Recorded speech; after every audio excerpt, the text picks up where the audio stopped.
बिस्मिल्लाहिर्रहमानिर्रहीम। जनाब, स्टोरी मैंने एक ही शेयर करनी है, वही जो आपने थंबनेल पे देख ली होगी। जी हाँ, वही क्या पाकिस्तान में इलेक्शन होने वाला है, इंतखाबात होने वाले हैं, यानी कबल अज़ वक्त इंतखाबात की मैं बात कर रहा हूँ। मैंने मुतअद्दिद ज़राए से बात की और उसके बाद यानी देखे ना, को शेख रशीद साहब तो मैं हूँ नहीं कि जनाब प्रेडिक्शन कर दूँ और ख्वाहिशों को प्रेडिक्शन बना के पेश कर दूँ, ये नहीं। जो तज्ज़ियाकार होता है, जो सहाफ़ी होता है, वो मुशाहिदा करता है, वो हालात व वाक़ियात कराइन को देखता है, वो ज़राए से बात करता है। जी हाँ, अब मैं आपको बताता हूँ कि किस तरीके से आप देख रहे होंगे। इसमें मैंने आपको बहुत सारी अंदर की बातें बतानी हैं। खान साहब को देखें जनाब, वो शुरू हो गए हैं, सिर्फ खान साहब नहीं, तमाम बड़ी जमातें वो इलेक्शन की तैयारियों में शुरू हो गई हैं। अब अगर आप रूटीन में देखें, भाई 2023 में होना है, फिर तो वो आई थिंक कि थोड़ा सा अर्ली आपको लगेगा कि ये थोड़ा सा अर्ली है, थोड़ा सा, यानी कि ये वो स्टेज नहीं है कि जिसमें जल्द से जुलूस शुरू हो जाएं। ठीक है, थोड़ा बहुत नए इत्तेहाद बनने, तोड़ने, कार्नर मीटिंग्स वगैरह, ये वो सारा कुछ वो होता है, लेकिन ये जल्द से जुलूसों का टाइम नहीं है। अब तो बाकायदा जल्द से जुलूस शुरू हो गए हैं ना, ठीक है ना। अच्छा, और भी बहुत कुछ शुरू हो गया है, लेकिन मैं इस बुनियाद पर नहीं कह रहा। अगेन, सिर्फ खान साहब या पीटीआई नहीं, बल्कि पीपल्स पार्टी ने भी शुरू कर दिए हैं, बल्कि मौलाना साहब ने भी शुरू कर दिए हैं, और अब नून लीग भी शुरू करने जा रही है। ठीक है, और सिर्फ इस बुनियाद पे मैं नहीं कह रहा, ये तो सब हर किसी को नज़र आ रहे हैं। उसके बाद जनाब ये है कि तमाम जमातों ने अपनी जमातों के अंदर जो मखसूस व्हाट्सएप ग्रुप्स होते हैं, जो मखसूस मीटिंग्स होती हैं, इंपॉर्टेंट मीटिंग्स, उसमें भी कहना शुरू कर दिया है कि इंतखाबात किसी भी वक्त हो सकते हैं, लिहाजा तैयारी रखो। और कल बिलावल साहब की प्रेस कॉन्फ्रेंस आपने भी सुनी होगी, उसमें भी बिलावल साहब ने सहाफ़ी के जवाब में कहा, सवाल के जवाब में, कि इंतखाबात हम समझते हैं किसी भी वक्त हो सकते हैं, इसलिए उसकी तैयारी रखनी चाहिए। साथ पीडीएम से मुताल्लिक भी बोला, और वो भी सारा कुछ ये जो है ना। अच्छा, इसी तरीके से आप देख रहे हैं कि खान साहब भी कभी सिंध जा रहे हैं, बलूचिस्तान जा रहे हैं, हाँ, कराची का कल का उनका दौरा, लाहौर जा रहे हैं, अंदरून सिंध, और जनाब इधर हो गए अरबाब ग़ुलाम रहीम साहब को मुआविन ख़ुसूसी मुकर्रर कर दिया, उधर जनाब जुल्फ़िकार मिर्ज़ा साहब के लिए तगोदो कि वो हमारी पार्टी में आ जाएं, उधर कुछ और लोग हैं उनके लिए तगोदो, कुछ ने ना भी कर दी। जी हाँ, ये बहुत सारी अंदर की ख़बरें हैं। तो अब इस तरीके से लोग तो कुछ ये भी कह रहे हैं कि उन्होंने वो पीपल्स पार्टी के चले हुए कारतूसों को वो अपनी जमात में लाने की कोशिश कर रहे हैं। कुछ लोग ये भी कह रहे हैं कि पीपल्स पार्टी के कुछ लोग थे जिनका इधर उधर होने का चांस था, उनको भी किसी न किसी तरीके से अकामोडेट कर दिया गया है उनकी अपनी जमात की तरफ से। तो बहुत सारी बातें हैं ना जो सामने आ रही हैं। इसी तरीके से पंजाब में भी नए अलाइंसेस, इलेक्टेबल्स का भी एक नया सिलसिला शुरू हो गया है, और एक बड़ी तगोदो और एक बड़ी ना, मैं समझता हूँ कि आप ये देखिए, एक थरथली सी मच गई है, एक बड़ा यही बात है। मौलाना साहब हैं तो जनाब मौलाना साहब भी वो कोई आराम से नहीं बैठे। आप बहुत सारे लोग मुझसे पूछ रहे हैं जनाब उनकी खामोशी, आपको किसने कहा है मौलाना साहब की खामोशी है? मौलाना साहब बहुत ही ज़ीरक किस्म के सियासतदान हैं। मौलाना तो वो हैं, वो तो खैर रिलीजियस लीडर वो हैं, लेकिन जहाँ तक उनकी सियासत का ताल्लुक है तो बड़े बड़े सियासी मानते हैं कि वो बड़े ज़ीरक लीडर हैं, बहुत ही ज़ीरक सियासतदान हैं। किसको नहीं पता। वो भी जनाब उन्होंने कबायली इलाकों में जो कि ट्राइबल एरियाज़ थे, अभी उनको खैबर पख्तूनख्वा में ज़म किया गया, उनमें जलसे कर रहे हैं। ठीक है, तो बहुत सारी बातें हैं जनाब, बहुत सारी अंदर की बातें हैं। और साथ ही अब जो लेटेस्ट डेवलपमेंट हुई है, अचानक पीडीएम फिर से सरगर्म होने लगी है। कल या परसों नवाज़ शरीफ साहब का मौलाना साहब से रब्ता हुआ, और ये रब्ता तकरीबन कोई 3 महीने के बाद बहाल हुआ है, और ये अच्छा खासा बड़ा तगड़ा सा रब्ता हुआ है। नवाज़ शरीफ साहब की हिदायत पर 2-3 रोज़ कबल शाहिद खाकान अब्बासी साहब मौलाना साहब के साथ वो भी मुलाकात कर चुके हैं। जी हाँ, कल नवाज़ शरीफ साहब का और शहबाज शरीफ साहब का भी रब्ता हुआ। नवाज़ शरीफ साहब ने, यानी उनकी पार्टी के कायद ने, शहबाज शरीफ साहब को पूरी इंस्ट्रक्शंस दी हैं कि किस तरीके से फ़ाल करना है। जी हाँ, आज PDM का फिर इजलास भी है और सुना है कि वीडियो लिंक के ज़रिए नवाज़ शरीफ साहब ने वादा किया है कि वो भी खिताब करेंगे। मरियम नवाज़ साहबा अपने कोरोना की वजह से वो शरीक नहीं होंगी। अभी खैर उनकी तबीयत अल्हम्दुलिल्लाह बड़ी संभल गई है, अल्लाह ताला सबको शिफायाब करे। शायद खाकान अब्बासी साहब शरीक होंगे, राना सनाउल्लाह साहब शरीक होंगे, मरियम औरंगज़ेब साहबा शरीक होंगी और भी लोग। और साथ ही हो सकता है कि को पीपल्स पार्टी का दरमियाना रास्ता इस इजलास में नहीं तो अगले में, उससे अगले में, और नवाज़ शरीफ साहब और शहबाज शरीफ साहब में भी ये इत्तफाक हुआ है। और नवाज़ शरीफ साहब ने इंस्ट्रक्शंस दिए हैं शहबाज शरीफ साहब को कि मौलाना साहब के साथ मिल के भरपूर तहरीक चलाई जाए हुकूमत के ख़िलाफ़। और ये बहुत सारी अंदर की बातें हैं जनाब। अब तो PTI के भी जो रहनुमा हैं, मैं ये नहीं कह रहा कि सिर्फ अपोजिशन वाले कह रहे हैं, अब तो PTI के भी जो रहनुमा हैं वो निजी महफिलों में तो छोड़ दें, वो तो जनाब टॉक शोज़ में भी आके और मीडिया पर, TV पर आके भी कहने लग गए हैं कि हो सकता है इंतखाबात 4-6 माह पहले अपनी मुकर्ररा मुद्दत से हो जाएं। आपको साथ ये भी हो रहा होगा कि ऐसा क्यों हो रहा है। मामला तो ये है, क्यों, आखिर क्या वजह क्या है। बहुत सारी वजूहात हैं जनाब, बहुत सारी अहम वजूहात हैं, बहुत अहम वजूहात भी होती हैं कई। और वो अहम वजूहात ये होती हैं कि फिर से कोई शुनीद है, फिर से कोई सुनवाई है, फिर से कोई रूमर्स हैं, कोई शहर इक़्तिदार में चलती हुई अफवाहें हैं। ठीक हो गया, ये बात वही है, मुझे मेरे जहन से निकल गया कौन से फ़िलासफ़र थे जो कहते हैं कि पाकिस्तानी कौम रूमर्स पे बिलीव करती है इसलिए कि 80% जो है ना अफवाहें फिर ठीक हो जाती हैं। बात ये है कि वही रूमर्स हैं, कोई एक्सटेंशन की, कोई किसी को दूसरी मर्तबा एक्सटेंशन की कोई रूमर्स चल रही हैं। और ये भी बताया जा रहा है जनाब कि वो कुछ राब्ते हैं कुछ पॉलिटिकल जमातों से भी बहुत सारी। और ये भी है, मैं अब दबे अल्फाज में ना, आपको पता तो है एहतियात बहुत लाजिम होती है, ठीक है ना। पहले भी हालात क्या चल रहे हैं पाकिस्तान में, तो खैर कुछ सुनवाई है इस तरीके से कि जनाब वो सुनवाई क्या है कि भाई कोई दूसरी दफ़ा शायद हो सकता है किसी बड़ी शख्सियत की कोई एक्सटेंशन, और जनाब ये भी हो सकता है। फिर मैंने क्वेश्चन किया, मैंने कहा जी अगर फिर उनकी एक्सटेंशन हुई तो फिर कोई और जो उम्मीद लगा के बैठे हैं वो तो फारिग हो गए। सबसे बड़ी बात तो यही है। अच्छा खैर आगे चलते हैं भाई, तो बहुत बड़ी बात है। और ये फिर मैंने कहा कि यार ये कब तक एक्सपेक्टेड है या क्या है, ये कब तक हो सकते हैं। तो कुछ लोगों ने तो यहाँ तक भी कहा कि भाई ये अगर ये उसी तनाजुर में हैं जो कि मतलब शुनीद तो यही है कि ये उसी तनाजुर में है जिस तनाजुर में मैं 2-4 सेकंड पहले ज़िक्र कर चुका। तो कह रहे हैं कि भाई फिर तो आप यूँ समझ लें कि मार्च में, अप्रैल में, मई में ये रखें आप तैयारी, ठीक है ना। और कह दिया हुआ है लोगों ने अपनी अपनी जमातों को। ये क्या आपको नहीं पता चल रहा कि अचानक ही उठ खड़े हुए हैं? आपको नहीं पता चल रहा कि खान साहब भी सिंध के दौरे, खान साहब भी बलूचिस्तान के दौरे, खान साहब भी जनाब और बिलावल साहब बलूचिस्तान, एक शामिल हो रहा है, दूसरा शामिल हो रहा है, और फिर इसी तरह तरीके से वो पंजाब में भी, और इसी तरह से जो कि वो कोई कन्फ्यूजन थी या जो भी था या प्लानिंग थी या कुछ भी, तो उस तरीके से नून लीग भी वो दूर कर रही है।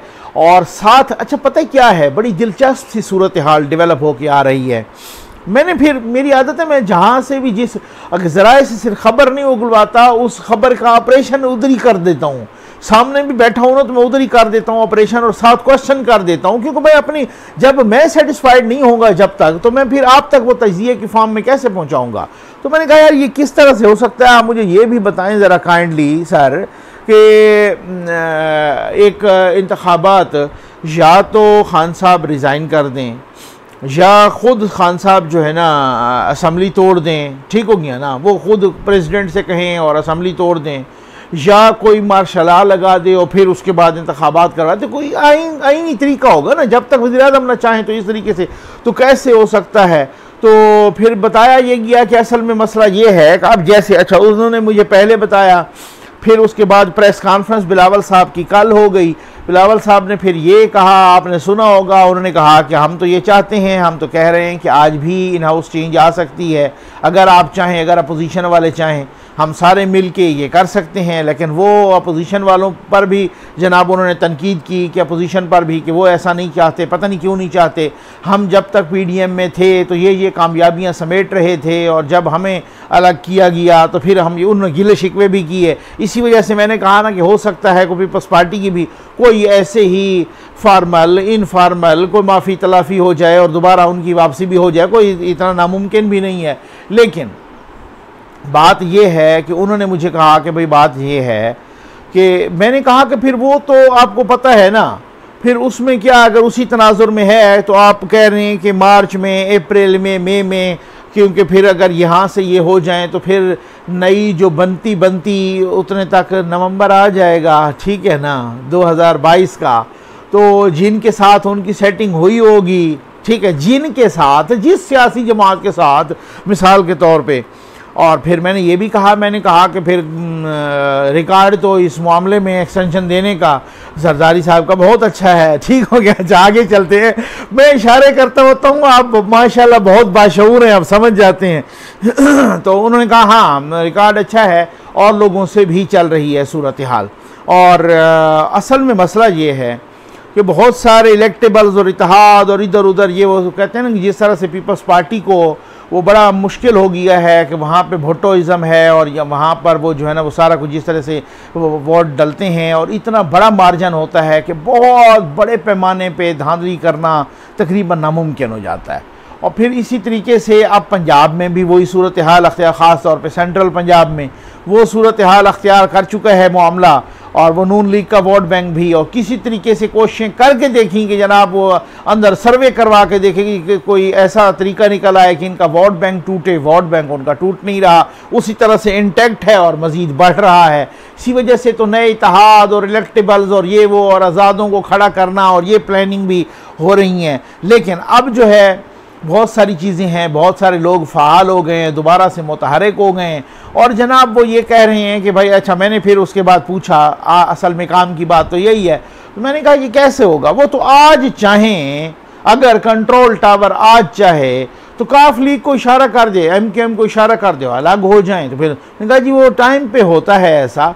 बहुत सारी चीज़ें ऐसी हैं कि कुछ लोग ये भी नहीं चाह रहे कि बिल्कुल ही हम पर ही इल्ज़ाम आ जाए, वो भी सूरत हाल नहीं, कोई ऐसी सूरत हाल निकालनी पड़ेगी तो कोई ऐसी सूरत हाल निकलेगी। आप देख लीजिएगा, कोई रिजर्वेशन के ज़रिए अपना शो करके इधर उधर होगा, कुछ भी हो सकता है, कुछ भी, कुछ लोगों ने कुछ और भी बातें बताई हैं, वो मैं कोई हो सकता है कोई इशारा दूँ किसी मुनासिब टाइम पे, वो कुछ सूरत हाल कुछ ख़तरनाक भी हो सकती है। लेकिन अब आगे बढ़ते हैं जनाब। तो मैंने कहा कि भाई ये कैसे हो सकता है कि इस तरह से। उन्होंने कहा जी बात ये है कि अगर जब भी प्राइम मिनिस्टर साहब को शक गुज़रा, अब भी उनके पास यही इतलात हैं कि यहाँ पे इन हाउस चेंज की कोई ऐसी एफ़र्ट हो रही है, तो उन्होंने खैर से तोड़ देनी है असम्बली, और फिर तोड़ के असम्बली और अवाम में आना है और उसी तरह से मज़लूम बनना है और उसी तरह से वही तकरीर कि जनाब। अब आपने देखा कि हालांकि गरीब की पहुंच से खाली आटा भी निकल गया, ठीक है ना, चीनी, दालें, अब गोश्त मोश का तो नाम ही छोड़ देना, दवाइयाँ वो उस जगह पे पहुंच गई हैं कि जिसके हालात कुछ नहीं। अब मैं डिट्रैक्ट ना हो जाऊँ, बहुत काम की बातें हैं।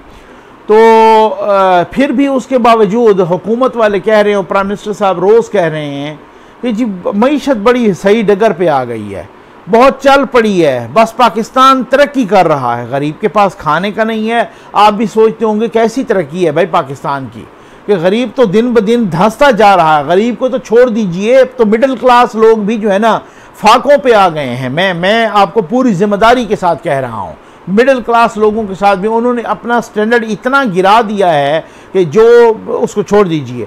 लेकिन अब वो फिर बाकायदा कह रहे हैं कि जनाब मईशत बड़ी ट्रैक पे है और जनाब पाकिस्तान बड़ा तरक्की कर रहा है और पता नहीं बस ये हो गया और वो हो गया है। ठीक है, ये क्यों ऐसा हो रहा है? इस वजह से कि उनको भी बू खुशबू लग गई है, उनको भी समझ आ गई है, उनको भी रिपोर्टें देने वालों ने दे दी हैं रिपोर्टें।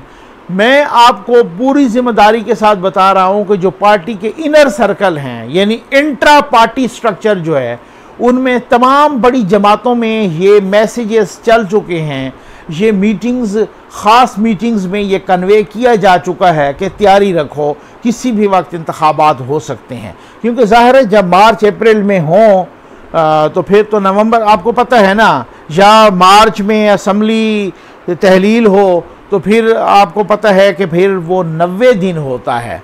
ये भी बात है, याद रखें ख़ास तौर पे जवानों और तालिब इल्मों के लिए, कि जब असम्बली अपनी मुद्दत पूरी करके इंतखाबात कर हों तो फिर वो 60 दिन के अंदर होता है, और फिर लेकिन जब अगर वो हो तो 90 दिन के अंदर होता है, जब वो उसकी मुद्दत से पहले हो जाए। अभी मुद्दत पूरी ना करे और असम्बली बीच में तहलील कर दी जाए तो फिर वो 90 दिन के लिए होता है। ये भी इस तरीके से। तो अब ये देखें कि पहले किसका चलता है सिलसिला, को इन हाउस चेंज आती है, खान साहब को कानो कान ख़बर नहीं होती, या फिर वो असम्बली तोड़ देते हैं, जो कि ज़्यादा कभी इम्कान यही है और डिमांड भी यही है मौलाना साहब की तरफ से भी, नून लीग की तरफ से भी। और वो पीपल्स पार्टी जो कहती थी कि जी नहीं आप वो तो पूरी करें मुद्दत, वो तो इस तरह से, वो तो इन हाउस चेंज पे ज़्यादा ज़ोर दे रही थी, आज भी वही ज़ोर दे रही है,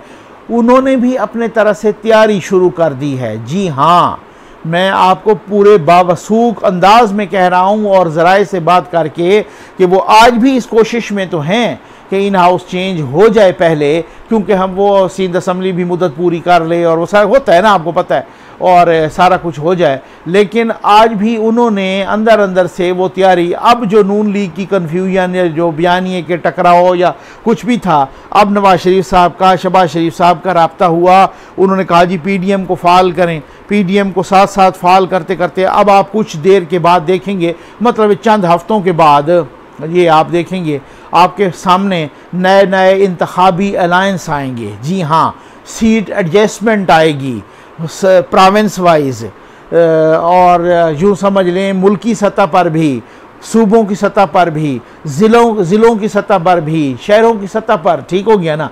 तो ये बहुत ही एक इम्पॉर्टेंट डेवलपमेंट है। और मौलाना साहब ने तो बाकायदा सुना है कि शिकवा भी किया है नवाज शरीफ साहब से कि जब वो बीमार थे तो तब भी मौलाना अताउर रवान साहब, उनके भाई के ज़रिए नवाज शरीफ साहब ने वो उनसे ख़बरगिरी की थी और तीमारदारी डायरेक्ट बात नहीं की थी। तो उन्होंने अब सुना है कि मौलाना साहब ने अभी रिसेंटली जो कॉल हुई है उनकी, नवाज शरीफ साहब से उनकी बात हुई है, तो वो भी जो है ना, मतलब उन्होंने शिकवा किया कि अगर इत्तेहाद को नहीं चलाना तो फिर आप बता दें, फिर हम अपनी हिकमत अमली अलग से तय करते हैं। लेकिन उन्होंने कहा जनाब अब चलाना है और अब भरपूर अंदाज में चलाना है और बड़ा एक्टिव अंदाज में चलाना है और गवर्नमेंट के अगेंस्ट एक भरपूर तहरीक चलानी है। अब वो तहरीक चलाएंगे, पीडीएम के प्लेटफॉर्म से चलाएंगे और फिर अकेले भी साथ शुरू करेंगे।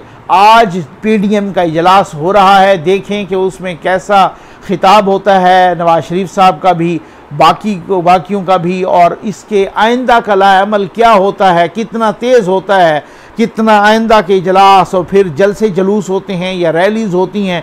क्योंकि कोरोना अब अल्हम्दुलिल्लाह जैसे पैसिफाई होना शुरू हो गया, तो जैसे ही वो कम होगा तो फिर उसके बाद वैसे भी जो है ना जलसे जुलूस या कारण मीटिंग्स हो तो वैसे भी हो रही हैं, तो शादियाँ भी हो रही हैं, सारा कुछ। तो बहरहाल अब देखते हैं कि क्या होता है, आपके साथ ज़रूर शेयर करेंगे। बहुत इंपॉर्टेंट डेवलपमेंट है। उम्मीद है आपको वीडियो पसंद आई होगी। आपका बहुत बहुत शुक्रिया।